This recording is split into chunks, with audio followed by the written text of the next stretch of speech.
quem não me conhece ainda, meu nome é Gabriel Paula Fonseca e eu trabalho como psicoterapeuta e facilitador de processos. Mas talvez o mais importante, a informação mais relevante que você pode ter a meu respeito nesse momento é que eu amo rede. Eu genuinamente gosto de rede. É tipo assim, é aqui que eu consigo parar para respirar, que eu consigo me conectar, sabe? Que eu consigo ter conforto, né? Me sentir genuinamente confortável e amparado. Eu realmente gosto de rede. E eu queria pegar um pouco dessa sensação e levar para o mundo agora. Especialmente agora. Então, enfim, ainda é uma coisa super esquisita pra mim essa questão de fazer com câmera, sabe? Falar com câmera, interagir com câmera é uma coisa que é bem esquisita pra mim. Por mais que eu lide há muito tempo com o público, né? E com grupos, é sempre interativo e é sempre orgânico e eu gosto muito de construir pensamento, sabe? Eu sou fanboy de Sócrates e eu gosto muito da maiêutica, então assim, é muito importante para mim, sabe, o diálogo para construir conhecimento, sabe, para, enfim. Então ainda é um exercício meio específico e eu peço um pouco, é muito esquisito para mim esse exercício e eu peço um pouquinho de paciência por causa disso. Assim, eu tô fazendo isso também porque a internet é uma coisa que é muito importante para mim. Desde que eu comecei a trabalhar, que eu tento sempre levar uma parcela bem significativa do meu trabalho para a internet. Porque assim, eu acredito que conhecimento ele precisa ser livre. Eu realmente acredito nisso. O conhecimento tem que ser regido pela liberdade. E a internet tem o potencial de possibilitar isso. Então eu sempre acreditei muito nisso e eu sempre, sabe, eu sempre tudo que eu fiz profissionalmente sempre teve uma grande parte disso na internet. Então, tanto atendimentos individuais, como de casal, como criação de conteúdo, enfim. Só que, como eu disse, é a primeira vez que eu estou fazendo isso em vídeo. E eu demorei muito para estar aqui. Eu precisei elaborar isso por alguns anos. Mesmo com vários clientes, amigos, família, sabe? Todo mundo, às vezes até me enchendo o saco para eu fazer isso. E eu demorei, eu realmente demorei, eu precisei desse tempo de maturação e para estar aqui nesse momento. E eu estando aqui nesse momento não tá fácil ainda. Então, eu realmente eu entendo realmente que é uma coisa que aos pouquinhos, em algum momento a gente tem que começar de algum lugar. Então, assim, o equipamento que eu estou usando não é o que eu gostaria de estar usando, a iluminação não é o que eu gostaria, sabe? Mas eu encontrei um certo equilíbrio nisso. E estamos aqui. Então, assim, é só somar, né? É só você somar. Tudo isso que eu falei para a quantidade de coaches amadores que tem no mundo hoje. Então dá para ter uma ideia de quantos discursos motivacionais que eu já escutei na minha vida. E eu acho que você também. Porque esse é o mundo que a gente vive hoje, né? Essa é a cultura da época e tudo bem, e faz parte. Mas aí eu acho que fica muito coerente de que a primeira conversa que eu esteja tentando trazer aqui é justamente sobre procrastinação. E o pior, eu quero tentar trazer um pouco de justiça para ela, um pouco de dignidade, porque eu acho que cada vez mais ela é vista como, sabe, como um mal que precisa ser extirpado, sabe, que você tem que extrair da sua vida, que é mais ou menos o que todo mundo faz com doença de uma maneira que não é muito interessante, mas aí já vai ser para uma outra conversa. Mas assim, o que a gente vai estar tentando construir aqui é de onde vem essa má fama da procrastinação, de onde que pode estar vindo,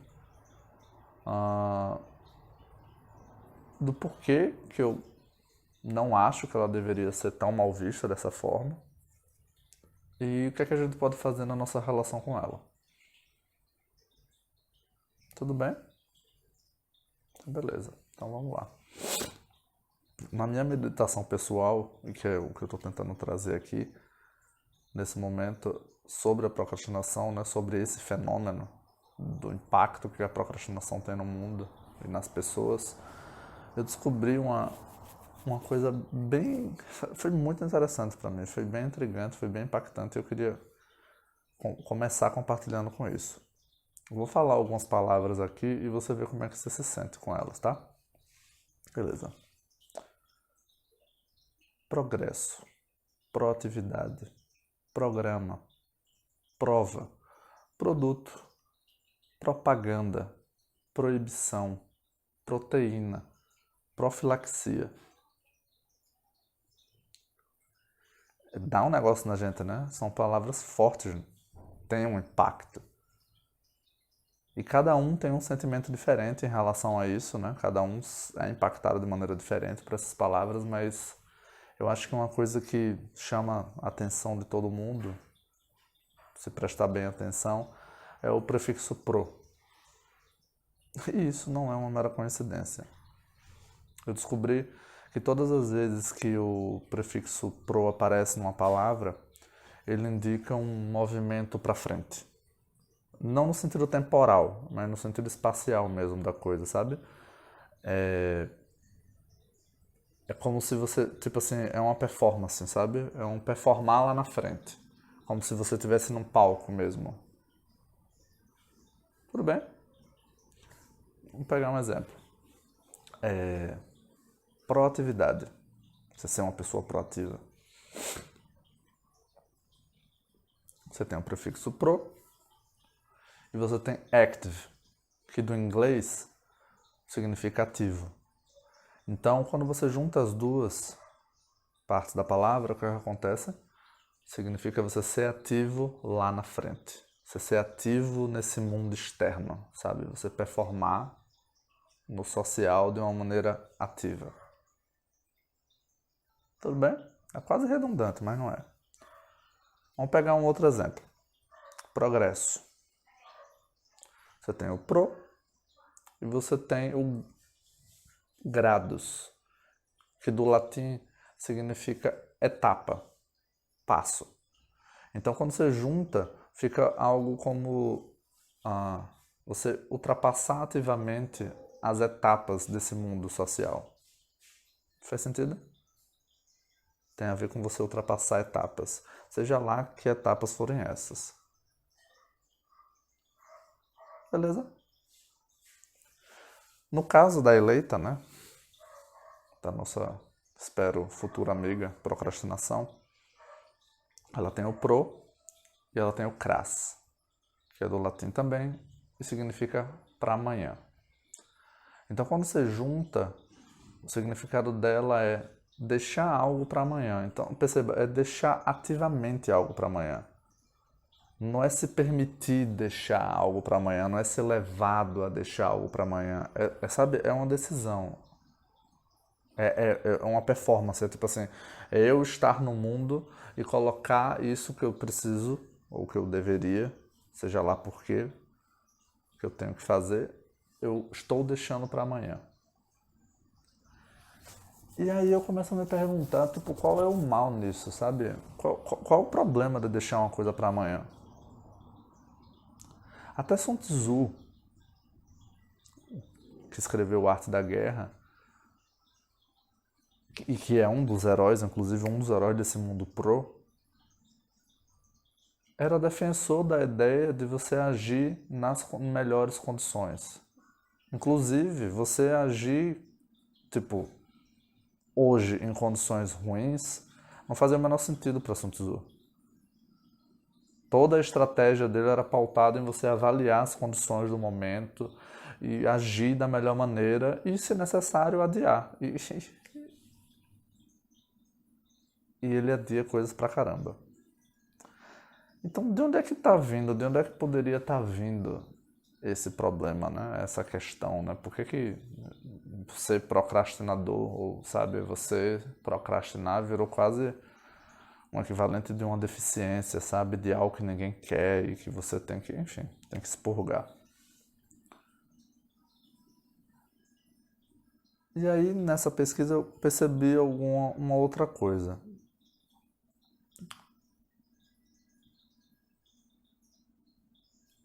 Tá. Vamos tentar fazer esse caminho um pouco devagar, porque ele tem um processo que é um pouco diferente dessa parte, que é mais etimológica, sabe? Que é um pouco mais lógica mesmo. Ela tem uma natureza um pouco diferente. Então vamos começar um pouco devagar. Pense num objeto. Imagine um objeto que para você represente equilíbrio. Tudo bem? Não precisa quebrar a cabeça não, é um pensamento rápido mesmo, é a primeira coisa que surge na cabeça.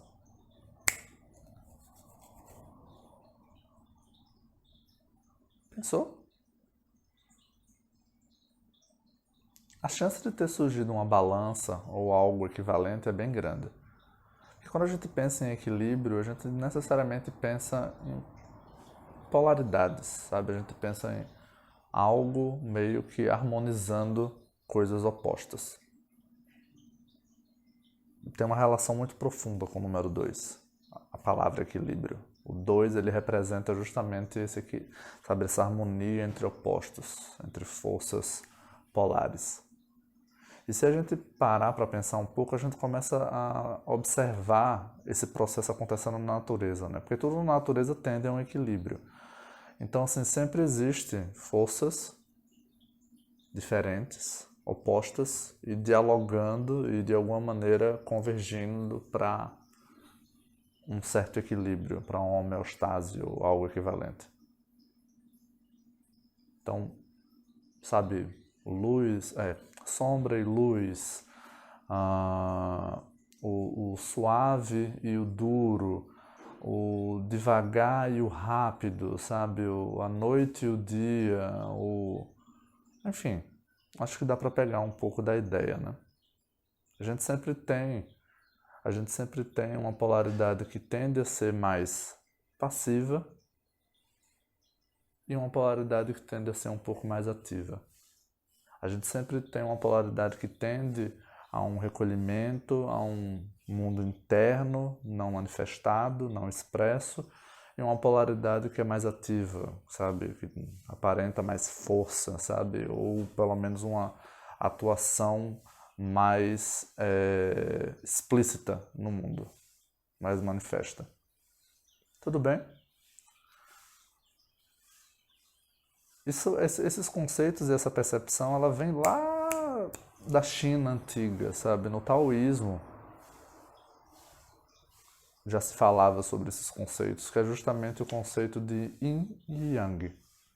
O Yin sendo essas primeiras polaridades que eu falei, que estão relacionadas com o recolhimento, que está relacionado com uma coisa um pouco mais passiva, e o Yang com essa questão que é um pouco mais, sabe, mais externa, sabe, mais social, sabe, mais o mundo aí.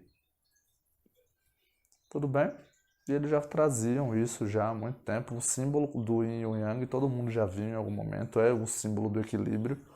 E no taoísmo acreditava justamente isso que eu acabei de falar. De que você começa a interagir com o mundo, sabe? A natureza interage através das polaridades para manifestar esse equilíbrio no universo inteiro. E, inclusive, vale ressaltar que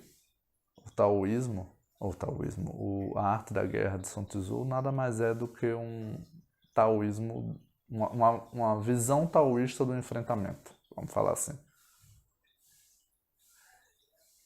E aí o negócio começa a fazer um pouco menos de sentido, né? Tipo, vamos juntar tudo. Você tem, tipo, esse mundo pro, sabe? Essas palavras pro, elas se encaixam mais em qual polaridade? Na yin ou na yang? Pois é. O mundo adora essa polaridade yang, especialmente o mundo ocidental.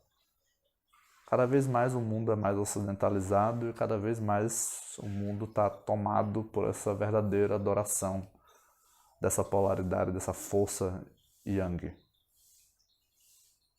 Cada vez mais a gente tem mais dificuldade de lidar com essa força do yin, do recolhimento, da paciência, da tranquilidade, da não ação.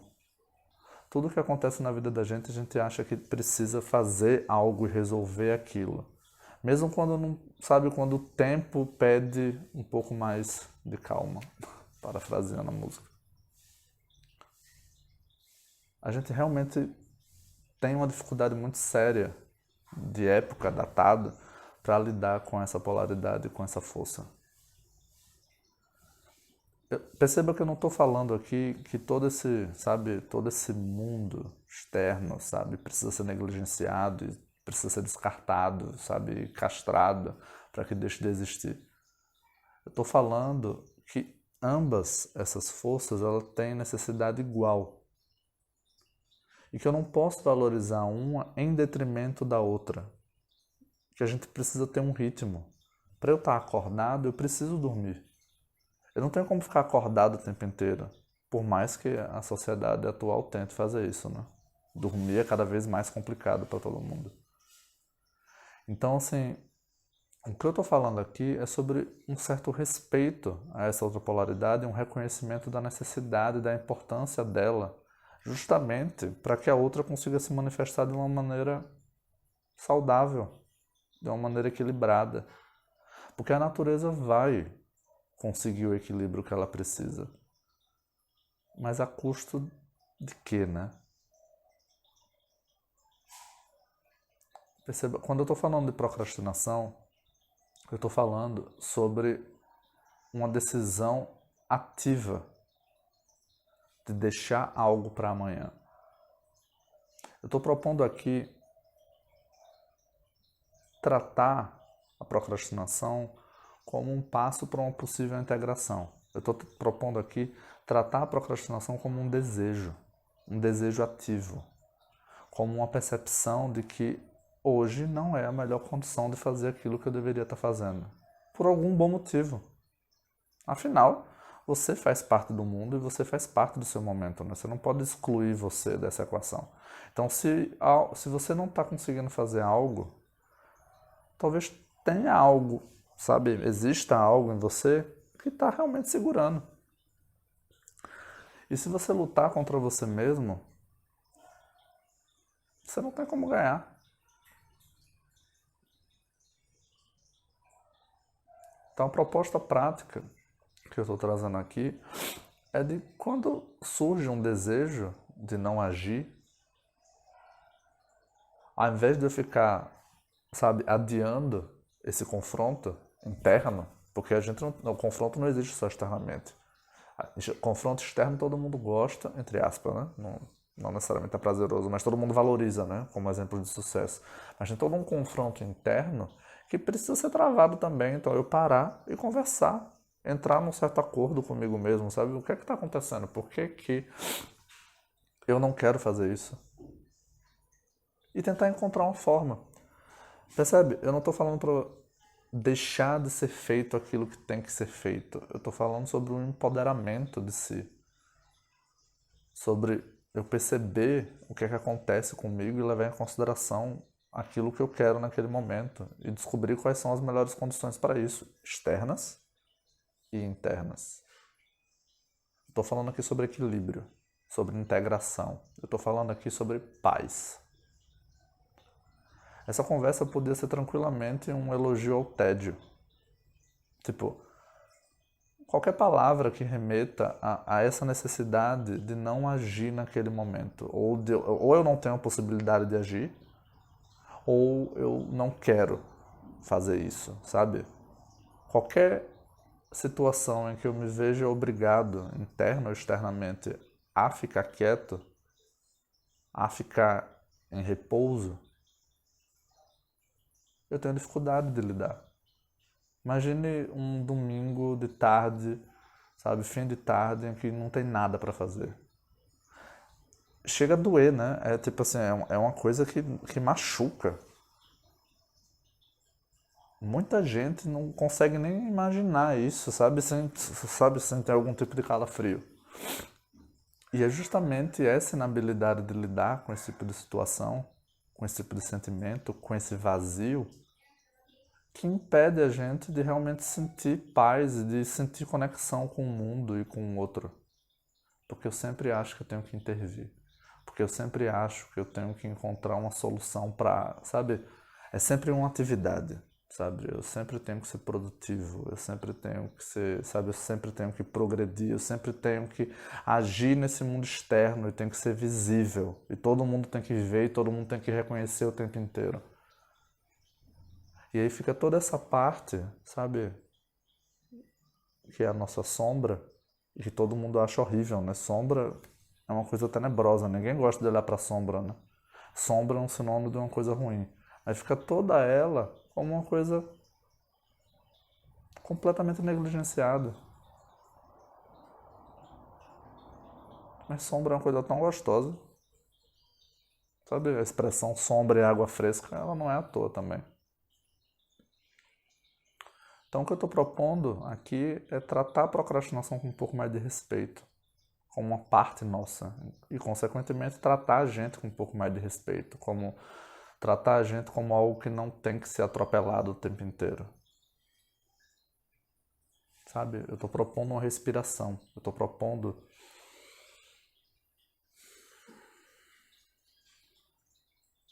Porque se eu só expirar, sabe? Esgota. Essa é a essência do burnout. Eu tô performando tanto o tempo inteiro, eu não, sabe? Porque minha vida interna é um vazio. E não um vazio bom, um vazio que eu corro. Tudo bem, mas alguns podem estar se perguntando, mas tá, e aí, que palavra que eu, que palavra que eu uso quando eu tiver algo para fazer e eu não estou conseguindo fazer, sabe? Seja internamente ou externamente. Porque, sabe? Se eu não usar procrastinar, eu vou usar que palavra? Pode respirar que seus problemas acabaram. Existe uma palavra perfeita para você. E ela é do mundo dos pro também. Ela é do mundo dos Young Pro. Será que você adivinha ou não? O nome dela é Problema. Pois é.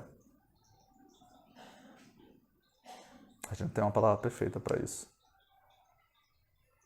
Até porque procrastinação não precisa ser necessariamente um problema, né? Depende de como a gente trata ela. Beleza? Obrigado por ter ouvido até aqui, por ter participado disso comigo. Se você gostou e você quer receber outros conteúdos, aperta aqui em algum lugar, não sei exatamente onde para se inscrever no canal, que aí você vai receber notificação de quando surgir alguma coisa nova. E se você quer que outras pessoas tenham acesso a isso também, compartilhe e curta o vídeo, porque aí o negócio começa a propagar com um pouco mais de facilidade. Beleza? E para vocês, até breve.